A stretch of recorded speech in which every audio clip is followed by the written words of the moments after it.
Saia da minha fazenda, sua velha oportunista. Se você não sair agora, vou chamar a polícia. E não ouse tirar nada daqui. A mão de Beatriz Silva tremia quando segurou o colar de ouro que pendia no pescoço da mulher suja de estrada. O fazendeiro Marcelo Tavares, que segundos antes gritava para ela sumir dali, congelou. Seu rosto bronzeado de sol empalideceu como se tivesse visto um fantasma. Aquele medalhão simples, com uma safira no centro cercada por pequenos diamantes, era algo que ele conhecia muito bem. Algo que não via há 37 anos. Algo que deveria estar enterrado junto com todos os segredos que ele tinha construído sua fortuna em cima. Mas para entender como uma mulher de 62 anos, vestida com roupas gastas e coberta de poeira, conseguiu fazer um dos homens mais poderosos de Cascavel perder toda a cor do rosto só por causa de uma joia antiga?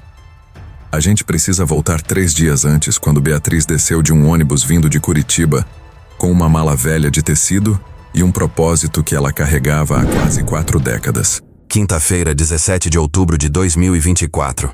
Beatriz Silva pisou na rodoviária de Cascavel às 7 da manhã, com aquele frio cortante do começo da primavera paranaense. Ela tinha o corpo pequeno, 1,55 m de altura no máximo, cabelos grisalhos presos num coque simples, rugas profundas ao redor dos olhos castanhos que pareciam ter chorado oceanos inteiros ao longo da vida. Usava uma blusa de lã desbotada, calça jeans remendada nos joelhos e um par de tênis brancos que já foram brancos há muitos anos atrás. A mala que carregava era dessas antigas de feira, feita de tecido xadrez azul e vermelho, com o zíper meio quebrado que ela precisava segurar com a mão para não abrir. Mas o que chamava a atenção mesmo, se alguém prestasse atenção nela, era o colar que ela usava por baixo da blusa. Um medalhão oval de ouro velho, meio opaco pelo tempo, com uma safira azul escura no centro cercada por 6 pequenos diamantes. Beatriz tocava aquela joia toda vez que ficava nervosa, como se tirasse força dela. E naquele momento, enquanto olhava ao redor da rodoviária tentando se orientar, ela estava muito nervosa. Cascavel é uma cidade grande para o interior do Paraná. Mais de 300 mil pessoas. Centro importante do agronegócio, cheia de fazendeiros ricos que dirigem caminhonetes importadas e almoçam em churrascarias caras. Beatriz nunca tinha estado ali antes. Sua vida inteira tinha sido em Curitiba, trabalhando como empregada doméstica em casas de gente rica, juntando centavo por centavo, sobrevivendo com o mínimo possível. Ela não tinha família, não tinha filhos, não tinha ninguém esperando por ela em lugar nenhum. O que ela tinha era aquele colar no pescoço e uma história que precisava ser contada antes que fosse tarde demais, porque Beatriz tinha sido diagnosticada com câncer de pâncreas 4 meses atrás, e os médicos tinham sido bem claros, talvez 6 meses, no máximo 1 ano. Ela tinha recusado o tratamento. Disse que não valia a pena gastar o pouco dinheiro que tinha juntado a vida inteira para ganhar mais alguns meses de sofrimento. Tinha uma coisa mais importante para fazer com esse dinheiro e com o tempo que restava. Na bilheteria da rodoviária, Beatriz perguntou à atendente como chegar à fazenda Santa Rita. A moça, uma menina de uns 20 e poucos anos com cabelo pintado de loiro e unhas postiças enormes, nem olhou direito para ela quando respondeu que ficava longe. Uns 40 quilômetros para o lado de Toledo, que ela precisava pegar um ônibus até o distrito de Espigão Azul e de lá pegar uma van ou táxi.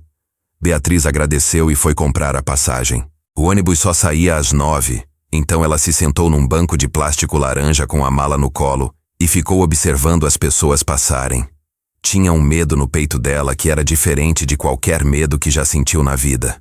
Não era medo de morrer. Esse, ela já tinha feito as pazes. Era medo de chegar tão perto e não conseguir. Medo de ter guardado aquele segredo por 37 anos e morrer sem resolver. Medo de que a verdade morresse junto com ela e nunca viesse à tona. O que ninguém que olhava para Beatriz naquela rodoviária poderia imaginar é que aquela mulher simples, que parecia só mais uma idosa pobre viajando para o interior, carregava uma informação que podia destruir completamente a reputação de um dos homens mais respeitados do Paraná. Marcelo Tavares, dono da fazenda Santa Rita, era conhecido em todo o estado. 61 anos, formado em agronomia pela Federal do Paraná.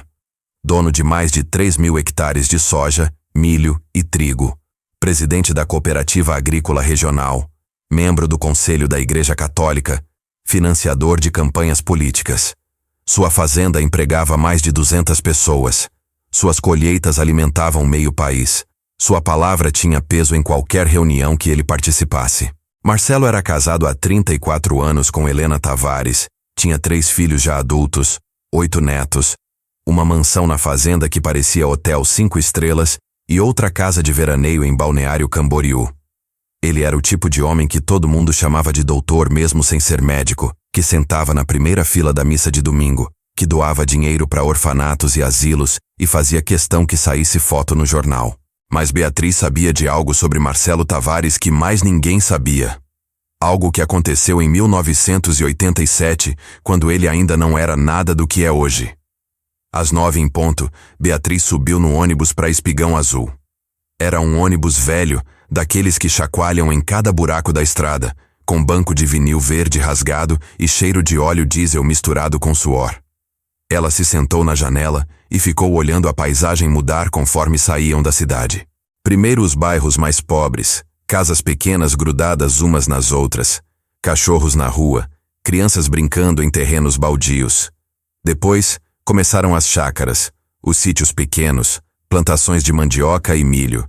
E finalmente as grandes fazendas, com suas porteiras enormes, placas com nomes pomposos, campos imensos de soja verde se estendendo até onde a vista alcançava. Beatriz pensou em como aquela terra toda tinha dono, como algumas poucas pessoas controlavam extensões tão grandes que uma pessoa a pé levaria dias para atravessar.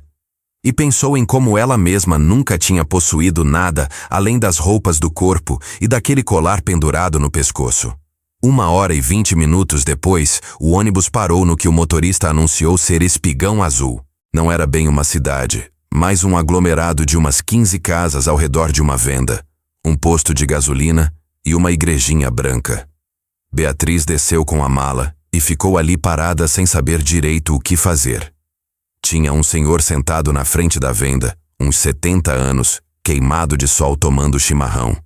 Ele olhou para ela com curiosidade, mas sem hostilidade. "A senhora tá perdida?" perguntou. Beatriz se aproximou. "Estou procurando a Fazenda Santa Rita. Sabe me dizer como chego lá?" O homem deu uma sugada longa no chimarrão antes de responder. "Fazenda do Marcelo Tavares. Fica a uns 10 quilômetros daqui. Estrada de chão. A senhora tem carro?" "Não tenho. Tem como ir a pé?" O homem riu, mas não era um riso maldoso. "A senhora aguenta caminhar 10 quilômetros em estrada de terra?" Beatriz apertou a alça da mala. "Preciso chegar lá. É importante." O homem estudou ela por um momento, como se estivesse tentando entender que tipo de assunto importante uma mulher daquele jeito teria com o fazendeiro mais rico da região. "Olha, daqui a pouco deve passar o Valdecir. Ele trabalha na fazenda. Vai voltar do almoço. Posso pedir para ele te dar uma carona?" Beatriz sentiu um alívio enorme. "O senhor faria isso?" "Claro." "Senta aí. Ele não deve demorar." Beatriz se sentou num banquinho de madeira ao lado do homem e ficou esperando. Ele ofereceu chimarrão, ela aceitou. "O senhor conhece o Dr. Marcelo?" ela perguntou, tentando parecer casual. "Conheço sim. Todo mundo por aqui conhece. É um homem bom, correto. Ajuda muita gente. Faz tempo que trabalha na fazenda?" O homem assentiu. "Trabalho lá faz 16 anos. Sou caseiro de uma das sedes." "E a senhora? Qual é seu assunto com ele?" Beatriz hesitou. "É algo pessoal. De família." O homem arqueou as sobrancelhas, mas não pressionou. 20 minutos depois, uma caminhonete branca parou em frente à venda. Um homem de uns 40 anos desceu, cumprimentou o caseiro, comprou cigarro e voltou. O caseiro chamou ele antes que entrasse no carro. "Valdecir, essa senhora aqui precisa ir para a fazenda. Dá uma carona para ela?" Valdecir olhou para Beatriz com uma expressão que não era exatamente simpática. "A senhora tem hora marcada com o Dr. Marcelo?" "Não tenho, mas preciso falar com ele. É urgente." Valdecir suspirou. "Olha, dona, o doutor não recebe ninguém sem hora marcada. Ele é um homem muito ocupado. A senhora pode ligar para o escritório dele e agendar. Beatriz sentiu o coração apertar. Por favor. Vim de muito longe. Só preciso de 5 minutos com ele. Valdecir balançou a cabeça. Desculpa, mas não posso levar a senhora lá para ser mandada embora depois. Não quero problema com o patrão. E foi nesse momento que Beatriz fez algo que ela tinha prometido a si mesma que só faria em último caso. Ela abriu a blusa no pescoço e mostrou o colar. Isso aqui pertenceu a alguém muito importante para o Dr. Marcelo. Ele vai querer me ver quando souber que eu tenho. Valdecir olhou para o colar sem entender. É só uma joia velha. O que isso tem a ver? Beatriz fechou a blusa de volta. Isso ele vai me dizer quando me vir. Mas garanto que ele vai querer saber como eu consegui. Valdecir ficou em silêncio por um momento, claramente dividido. Finalmente suspirou de novo. Tá bom. Mas se o doutor mandar a senhora embora, não diz que eu não avisei. Entre. Beatriz pegou a mala, agradeceu o caseiro e subiu na caminhonete. Enquanto seguiam pela estrada de terra vermelha, ela olhava a paisagem tentando acalmar os nervos. Campos enormes se estendiam dos dois lados, máquinas agrícolas gigantescas trabalhavam ao longe, trabalhadores com chapéus de palha se moviam entre as fileiras de plantação. Tudo ali gritava dinheiro, poder, controle. E Beatriz, com sua mala velha e suas roupas gastas, estava prestes a entrar naquele mundo como um furacão. Valdecir não falou nada durante o trajeto. Beatriz também ficou quieta, ensaiando na cabeça o que ia dizer quando estivesse cara a cara com Marcelo Tavares. Ela tinha imaginado esse momento milhares de vezes ao longo dos anos. Tinha sonhado com ele, tinha tido pesadelos com ele, tinha planejado cada palavra. Mas agora que estava tão perto, sentia que todas as palavras tinham fugido da cabeça. Como você começa uma conversa que pode destruir a vida de um homem? Como você olha nos olhos de alguém e diz, eu sei o que você fez? Depois de uns 15 minutos, a caminhonete virou numa porteira imensa de ferro forjado com o nome Fazenda Santa Rita, em letras douradas. A estrada passou a ser asfaltada. Beatriz viu casas de trabalhadores bem cuidadas, galpões enormes, silos de grãos, maquinário caríssimo estacionado em fileiras organizadas. E no topo de uma colina suave, a casa principal. Era mais que uma casa. Era uma mansão de 2 andares com fachada em pedra clara, janelas enormes, varanda com colunas, jardins impecáveis ao redor. Tinha uma fonte no meio do jardim da frente. Uma fonte, numa fazenda. Valdecir estacionou a caminhonete num pátio lateral e desligou o motor. Olha, vou avisar o doutor que a senhora tá aqui. Mas fica no carro, não desce ainda. Beatriz assentiu. Ela viu Valdecir entrar na casa por uma porta lateral. Esperou. 5 minutos, 10 minutos. Começou a achar que Marcelo não ia nem se dar ao trabalho de vir falar com ela, que ia simplesmente mandar ela embora. Mas então a porta da frente da casa se abriu, e ele apareceu. Marcelo Tavares, em pessoa. Alto, 1,85 m fácil, ombros largos mesmo aos 61 anos, cabelos grisalhos cortados curtos, pele bronzeada de quem passa tempo ao ar livre mas não trabalhando, vestindo calça jeans clara, camisa social branca com as mangas dobradas e uma daquelas botas de couro caras que fazendeiros ricos usam. Ele desceu os degraus da varanda com passos firmes e veio direto na direção da caminhonete. Sua expressão era de irritação mal disfarçada. Beatriz desceu do carro antes que ele chegasse, segurando a mala com uma mão. Marcelo parou a uns 3 metros de distância e a olhou de cima a baixo com uma expressão que deixava bem claro o que achava dela. "O que a senhora quer?" perguntou sem nenhum bom dia, sem nenhuma cortesia. Sua voz era grossa, acostumada a dar ordens e ser obedecida. Beatriz respirou fundo. "Meu nome é Beatriz Silva. Vim de Curitiba porque preciso falar com o senhor sobre algo que aconteceu em 1987. Marcelo franziu a testa. 1987? Isso foi há 37 anos. Que assunto de 37 anos atrás uma desconhecida teria comigo? É sobre uma pessoa. Uma pessoa que o senhor conheceu muito bem naquela época. Quem? Uma pessoa chamada Laura. Laura Mendes. E foi aí que aconteceu. Marcelo Tavares, o homem que sempre tinha resposta para tudo, que nunca demonstrava fraqueza, que comandava 200 funcionários e milhões de reais com mão de ferro, mudou de expressão. Por uma fração de segundo, apenas uma fração, algo passou pelos olhos dele. Surpresa, medo e talvez, só talvez, culpa. Mas ele se recompôs rápido. Nunca ouvi esse nome na vida. Agora saia da minha propriedade antes que eu chame a segurança. Beatriz não se moveu.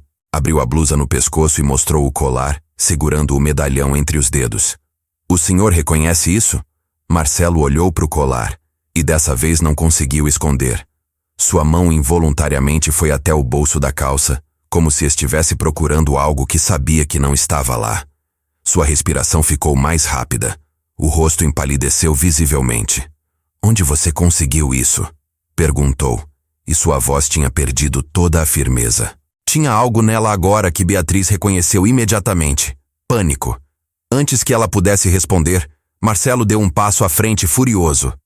Você não tem direito de estar aqui com isso. Isso não é seu. Deveria estar. Ele parou, percebendo que estava dizendo demais. Beatriz completou a frase para ele. Deveria estar enterrado com ela. É isso que o senhor ia dizer? Marcelo ficou branco como papel. Quem é você? O que você quer? Dinheiro? É isso? Veio aqui me chantagear. Beatriz balançou a cabeça devagar. Não vim por dinheiro, Dr. Marcelo. Vim por justiça. Vim porque Laura Mendes merece que a verdade seja contada. E vim porque o senhor vai ter que olhar nos meus olhos e me explicar por que ela morreu naquela noite de agosto de 1987. Por que o corpo dela nunca foi encontrado? E por que o senhor construiu toda essa fortuna, essa vida perfeita, em cima do segredo que enterrou junto com ela? Antes que Marcelo pudesse responder, antes que pudesse fazer qualquer coisa, Beatriz viu o movimento com o canto do olho. Outros trabalhadores tinham parado o que estavam fazendo e observavam a cena. Valdecir estava na porta lateral da casa, visivelmente desconfortável. E uma mulher elegante, devia ser Helena, a esposa de Marcelo, tinha aparecido na varanda da casa principal e olhava na direção deles tentando entender o que estava acontecendo. Marcelo percebeu também, viu que tinha plateia. E, de repente, toda sua raiva se transformou em algo mais controlado, mais perigoso. Ele se inclinou para frente e sussurrou, mas era um sussurro carregado de ameaça. Você não sabe com quem está mexendo, velha. Não sabe do que eu sou capaz. Vai embora agora enquanto ainda pode. Beatriz o encarou sem piscar. Sei exatamente com quem estou mexendo. Sei exatamente do que o senhor é capaz. Por isso mesmo que estou aqui. E naquele momento, com o sol quente de outubro batendo nas costas, com os trabalhadores observando, com a esposa de Marcelo na varanda sem entender nada, com o colar de Laura brilhando no pescoço de Beatriz, alguma coisa mudou no ar. Marcelo percebeu que aquela mulher não ia embora, que ela tinha vindo preparada, que ela sabia alguma coisa, e que todo o império que ele tinha construído, toda a reputação que tinha cultivado durante décadas, toda a vida perfeita que exibia, poderia desmoronar por causa daquela mulher pequena com uma mala velha e um segredo de 37 anos. Mas o que Marcelo ainda não sabia, o que ninguém ali poderia imaginar, é que o colar que Beatriz usava no pescoço era apenas o começo, que ela tinha outras provas guardadas naquela mala simples. Provas que ela tinha juntado pacientemente ao longo de quase 4 décadas. Provas que iam além de um colar. Provas que incluíam documentos, fotografias e o depoimento de alguém que tinha visto tudo naquela noite de agosto. Alguém que tinha guardado silêncio por medo durante todos esses anos, mas que finalmente tinha concordado em falar. Porque estava morrendo, assim como Beatriz, e não queria levar aquele peso para a sepultura.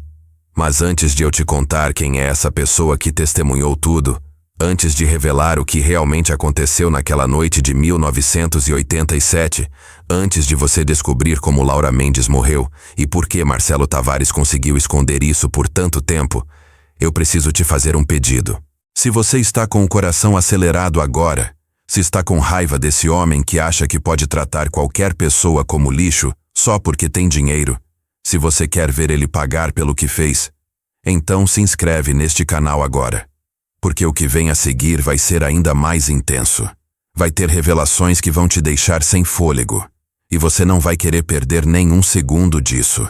Então clica no botão de inscrição, ativa o sininho, porque quando a verdade finalmente vier à tona, quando Beatriz abrir aquela mala e mostrar o que ela trouxe, você vai entender por que essa história precisava ser contada. Faz agora, porque eu garanto que você não vai se arrepender. Marcelo agarrou o braço de Beatriz com força. Você vai entrar comigo agora, e vamos ter essa conversa longe de olhos curiosos. Beatriz puxou o braço de volta.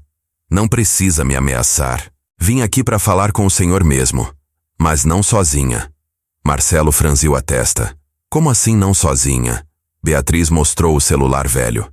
Liguei para uma pessoa antes de vir. Se eu não der notícias em 2 horas, ela vai direto para a polícia com cópias de tudo que eu tenho. Então o senhor tem 2 opções. Me ouvir com calma, ou me fazer alguma coisa e ver tudo que escondeu há 37 anos virar notícia amanhã. Marcelo ficou em silêncio, avaliando. Finalmente acenou com a cabeça tenso. Vamos pro meu escritório, mas deixa essa mala aqui. De jeito nenhum. Essa mala vai comigo.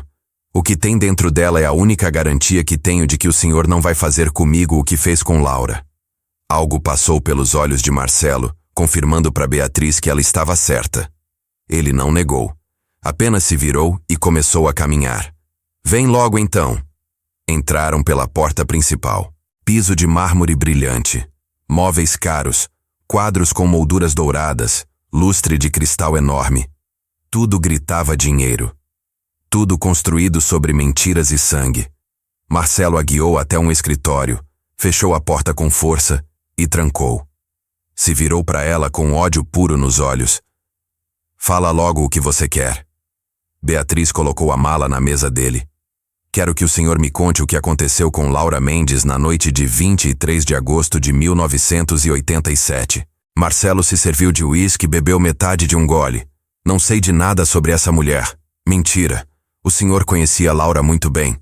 Conhecia porque vocês dois eram noivos. Marcelo quase deixou o copo cair. Beatriz abriu a mala devagar. Tirou fotografias antigas. Um casal jovem.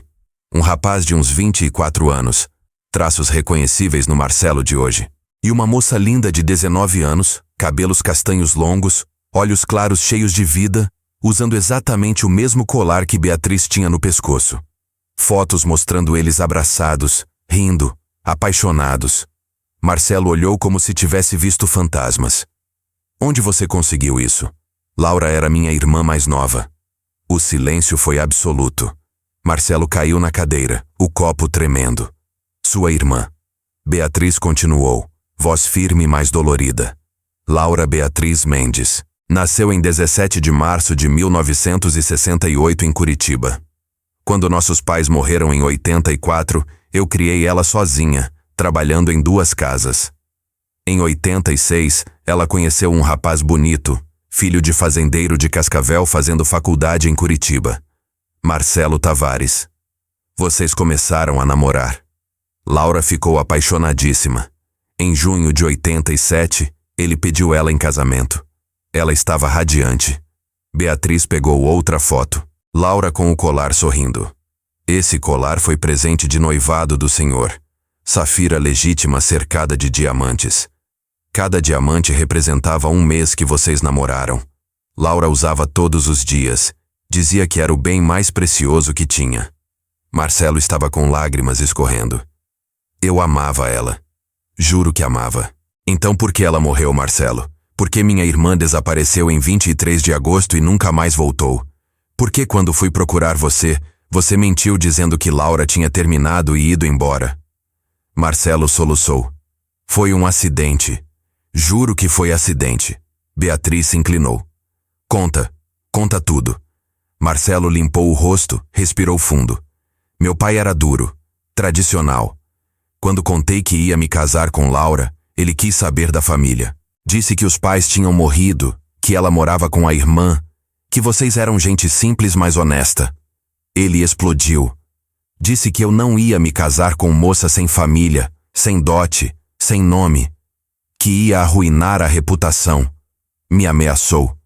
Se eu casasse, me deserdaria completamente. Eu não teria nada da fazenda, nada do dinheiro. Seria expulso. E o senhor escolheu dinheiro. Não foi assim, Marcelo gritou. Tentei convencer meu pai por semanas, mas ele era irredutível. Pensei que podia esperar, casar escondido até meu pai mudar de ideia. Pedi para Laura adiar o casamento uns meses. Ela concordou. Mas em agosto, Laura me ligou dizendo que precisava me ver urgente. Viajei para Curitiba.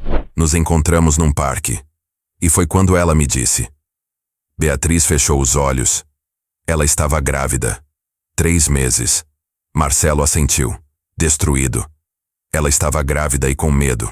Disse que precisávamos casar imediatamente. Eu entrei em pânico. Se meu pai descobrisse, seria o fim. Tentei pedir mais tempo, mas Laura estava desesperada. Começou a gritar, dizendo que eu era covarde. Não era verdade. Eu amava ela. Estava confuso, assustado. E então, Laura disse que se eu não casasse imediatamente, viria aqui em Cascavel e contaria tudo pro meu pai. Viria grávida na porta da fazenda e faria escândalo. Fiquei apavorado. Conhecia meu pai. Sabia que ele era capaz de coisas horríveis. Implorei para Laura não fazer isso, mas ela estava decidida. Voltei para Cascavel no domingo, 23 de agosto. Cheguei tarde, entrei no escritório do meu pai procurando dinheiro, pensando em fugir com Laura. Mas meu pai estava acordado esperando. Tinha desconfiado, seguido parte da conversa no telefone. Me confrontou. Exigiu a verdade. Contei tudo.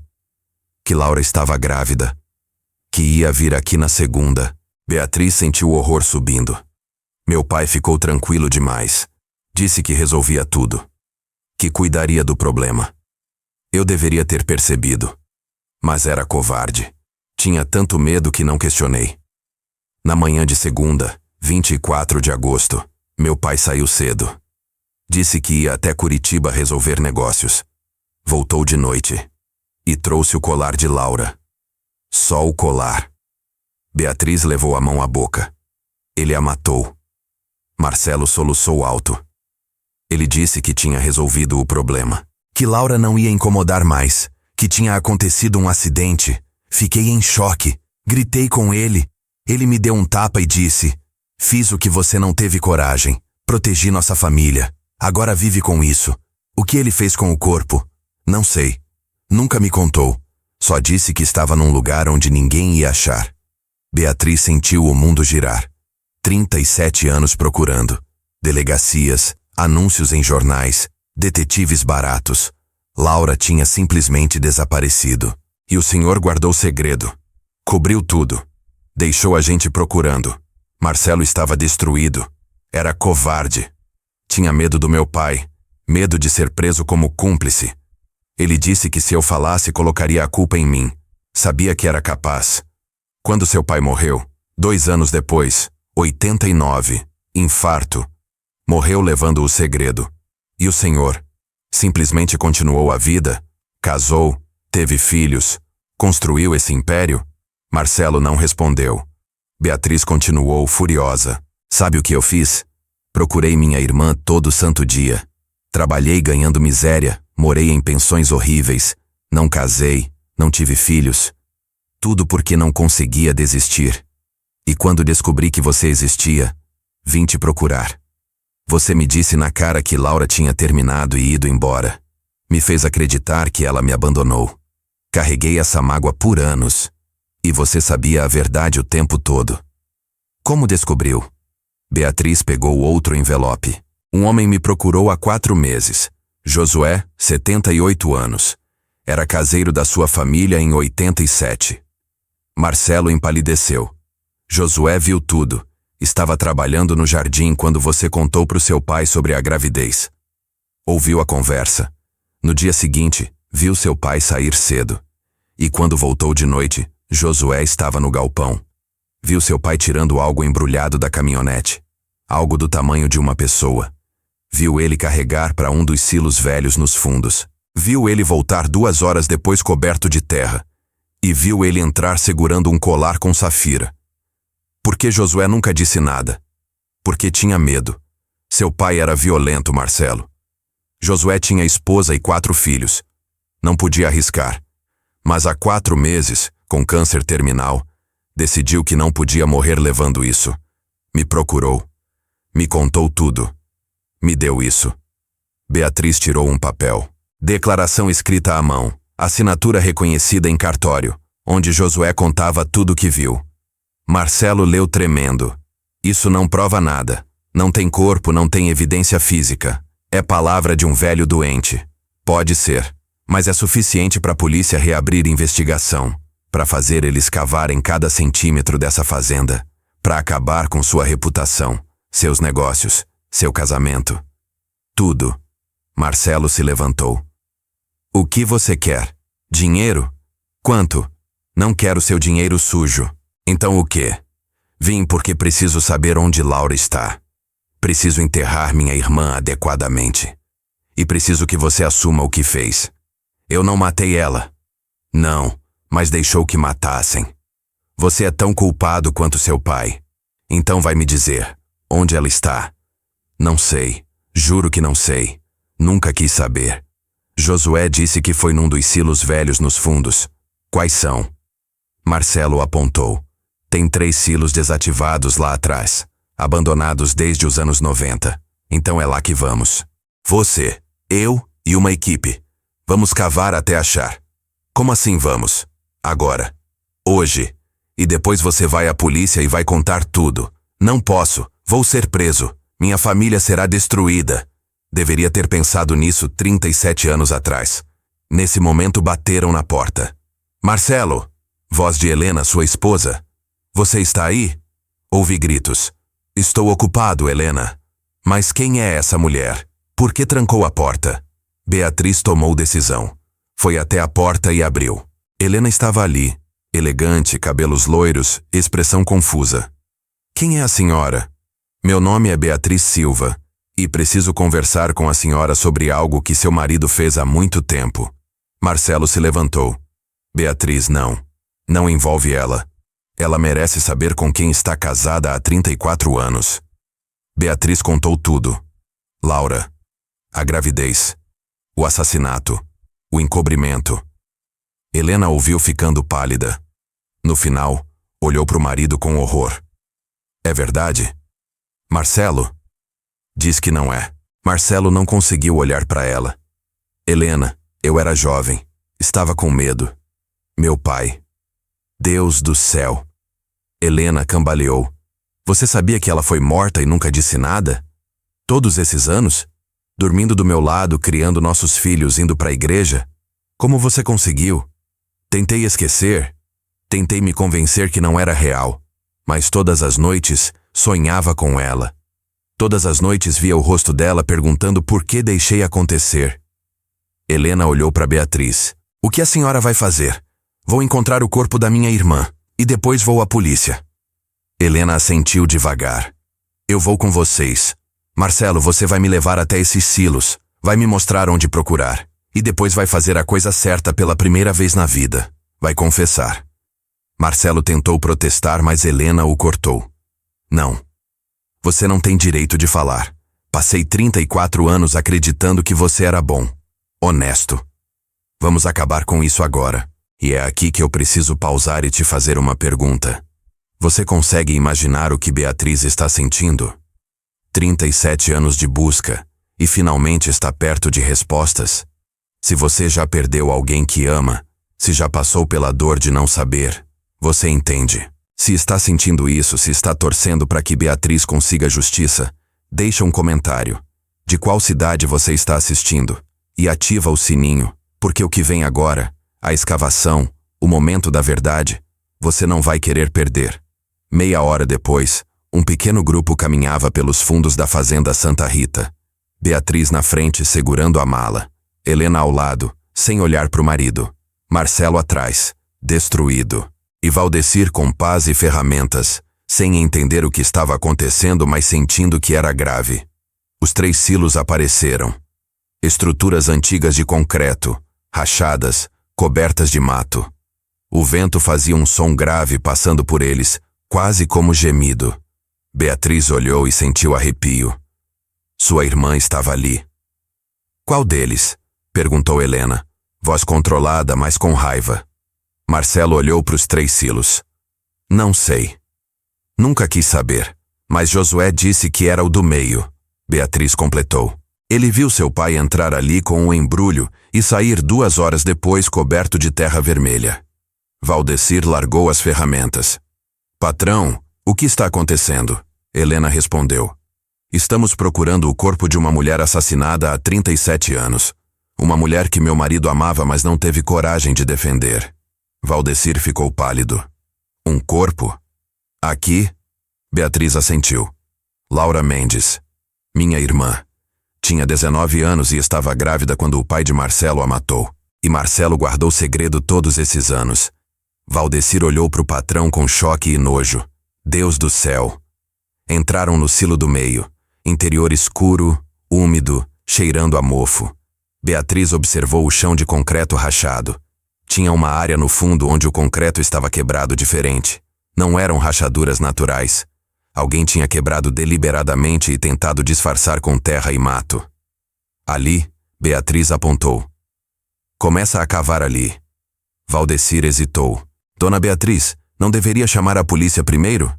Beatriz olhou para ele. Tenho 62 anos e câncer. Me deram 6 meses. Não vou morrer sem ver minha irmã. Depois chamamos quem precisar. Valdecir começou a cavar. Primeira camada era terra e raízes. Depois a pá bateu em algo duro. Mais concreto quebrado em pedaços pequenos. Embaixo tinha terra vermelha, argilosa, diferente da superfície. Alguém tinha trazido de outro lugar para preencher buraco. Continue. Beatriz sussurrou. Valdecir cavou mais fundo, e então a pá bateu em algo diferente. Algo embrulhado em lona plástica velha, parcialmente decomposta. Todos ficaram em silêncio. Acho que encontramos. Beatriz se ajoelhou na beira do buraco, lágrimas escorrendo. Helena se aproximou. Marcelo ficou parado, tremendo. Valdecir removeu mais terra. O embrulho ficou visível. Lona preta amarrada com corda grossa. O tempo tinha destruído parte do material. Através dos buracos dava para ver ossos, cabelo, restos de roupa. Beatriz soluçou. Laura. Minha Laura. Helena cobriu a boca, horrorizada. Estava aqui esse tempo todo. Todos esses domingos de missa, todos esses churrascos, todas essas festas. E ela estava aqui, enterrada como lixo. Marcelo deu passos trôpegos, caiu de joelhos. Olhou para o buraco e algo nele quebrou. Começou a chorar desesperado. Laura, perdoa. Perdoa. Eu era covarde. Devia ter te defendido. Devia ter enfrentado meu pai. Beatriz o interrompeu, voz dura. Devia ter feito muitas coisas. Mas não fez. Escolheu essa fazenda, esse dinheiro. E Laura pagou. Laura e o bebê. Seu filho, Marcelo. Você não matou só ela. Matou seu próprio filho. Isso destruiu Marcelo completamente. Helena olhou sem compaixão. Levanta. Vamos chamar a polícia. Você vai pagar. Mas antes, Beatriz interveio. Preciso de um momento com minha irmã. Sozinha. Helena assentiu. Claro. Dê o tempo que precisar. Todos saíram. Beatriz ficou ajoelhada, olhando para os restos da irmã. Tirou o colar do pescoço. Você usava isso no dia que foi tirada de mim. O assassino trouxe de volta como troféu. Guardei todos esses anos como única lembrança. Agora vou devolver. Colocou o colar cuidadosamente sobre os restos. A safira brilhou com a luz das rachaduras. Perdoa por ter demorado tanto. Por você ter morrido sozinha e com medo. Mas prometo que agora vou fazer justiça. Vou contar sua história para o mundo. Ninguém vai esquecer Laura Mendes. Ninguém vai esquecer que você era boa, honesta, que só queria ser feliz. Beatriz beijou os dedos e tocou os ossos. Descansa agora. Seu sofrimento acabou. E o deles está começando. Quando saiu, encontrou vários trabalhadores reunidos. Roberto, Carmela, outros que perceberam algo grave. E apoiado numa bengala, Um senhor muito idoso que Beatriz reconheceu. Josué. Mesmo doente, tinha vindo. Dona Beatriz, ele disse com voz trêmula. Conseguiu? Achamos ela, Josué. Estava onde o senhor disse. Josué começou a chorar. Carreguei esse peso tanto tempo, mas agora acabou. Agora ela pode descansar. Helena se aproximou. Já chamei a polícia. Contei tudo. Eles estão vindo. Vão fazer tudo certinho. E meu marido vai confessar cada detalhe. Sirenes começaram a se aproximar. Viaturas, ambulância, perícia. Beatriz observou com sensação estranha. Não era alívio ou felicidade. Era como se peso gigantesco finalmente tivesse sido colocado no chão. Tinha conseguido. Encontrado Laura. Exposto a verdade. Feito justiça. O delegado Barros veio direto. A senhora é Beatriz Silva? Sou. É verdade o que a senhora Helena contou? Que tem corpo enterrado aqui há 37 anos? É verdade. Minha irmã, Laura Mendes, assassinada em agosto de 87 pelo pai de Marcelo Tavares. E Marcelo sabia de tudo e encobriu desde então. A perícia entrou no silo. Marcelo foi colocado de pé por policiais. Marcelo Tavares está preso preventivamente sob suspeita de ocultação de cadáver e cumplicidade em homicídio. Marcelo não reagiu. Apenas deixou colocar em algemas. Quando passou por Beatriz, parou. Ela vai ter enterro digno agora? Vai ser tratada com respeito? Beatriz assentiu. Vou levar minha irmã para Curitiba, enterrar ao lado dos nossos pais, fazer lápide bonita, visitar toda semana pelo tempo que me resta. Marcelo baixou a cabeça. Obrigado. Beatriz o encarou. Não me agradeça. Não fiz isso por você. Fiz por ela. Levaram Marcelo embora. Beatriz deu depoimento completo ao delegado. Quando terminou, ele disse: A senhora é muito corajosa. Beatriz sorriu cansada. Não tive escolha. Laura era tudo que eu tinha. 3 semanas depois, Beatriz estava no cemitério Água Verde em Curitiba. Lápide nova de mármore branco brilhava. Dizia: Laura Beatriz Mendes, 1703-1968, 2408-1987. Filha amada, irmã querida, mãe que nunca teve chance de ser. Sua luz foi apagada cedo, mas sua memória brilhará para sempre. Beatriz tinha feito o funeral que Laura merecia, pequeno, mas digno, com flores, orações, lágrimas verdadeiras. Laura finalmente descansava ao lado dos pais, onde sempre deveria ter estado. O julgamento tinha começado. Marcelo confessou tudo. Seu advogado argumentou que tinha sido vítima também, manipulado, jovem demais. Mas o promotor foi implacável.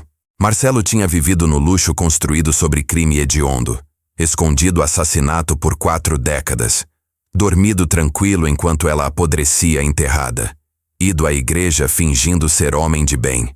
Sentença foi pesada, 12 anos de prisão. Marcelo aceitou quieto. Helena pediu divórcio. Os filhos estavam divididos. A fazenda sendo vendida. Beatriz estava no banco perto da lápide quando o celular tocou. Era Josué, voz fraquíssima. Dona Beatriz, estou morrendo, questão de dias. Mas queria falar antes. Quero que saiba que a senhora me salvou também. Carreguei essa culpa tanto tempo. Mas agora, sabendo que a moça foi enterrada direito, que a verdade veio à tona, posso morrer em paz.